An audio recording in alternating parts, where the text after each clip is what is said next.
સોનું ખરીદતા પહેલા સાવધાન રહેજો। સુરતમાં સોનામાં ભેળસેળ કરી અને દાગીના બનાવતું કારખાનું ઝડપાયું છે।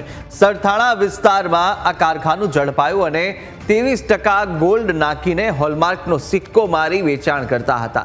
સુરત પોલીસે 12 લોકોની ધરપકડ કરી છે। રુદ્રાક્ષ સોસાયટીમાં આવેલા ઘરમાં જ ડુપ્લિકેટ સોનું બનાવવામાં આવતું હતું અને મુખ્ય આરોપી વિવેક સહિત 12 લોકો જે ભેળસેળિયું સોનું છે તે બનાવતા હતા। તો પ્રાથમિક તપાસમાં ભેળસેળિયું સોનું બનાવવાની કામગીરી 1 મહિનાથી ચાલતી હોવાનું સામે આવ્યું છે।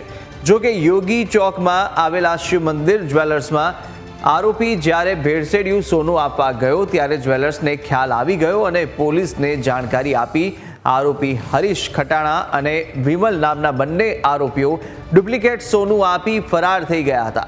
પોલીસે અલગ અલગ ટીમો બનાવી અને આરોપી સુધી પહોંચી દરોડા પાડ્યા। પોલીસે ડુપ્લિકેટ સોનાના દાગીના બનાવવાની સામગ્રી સહિતનો જે મુદ્દામાલ પણ કબજે કર્યો છે અને પોલીસે કુલ 12 આરોપીઓની ધરપકડ કરી અને કાર્યવાહી પણ હાથ ધરી છે।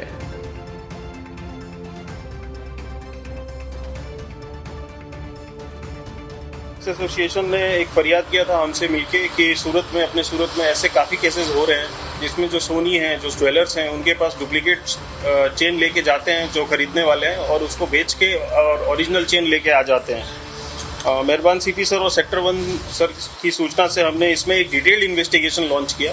डुप्लीकेट चेन पे BIS की जो हॉलमार्क है 22 कैरेट गोल्ड का 916 का जो लोगो है वो लोगो लेजर से इम्प्रिंट करके उस पर बेचते थे ताकि दुकानदारों को ये पता न चल पाए कि ये फेक ज्वेलरी है कि ओरिजिनल ज्वेलरी है और वो इसमें धोखा खा जाते थे।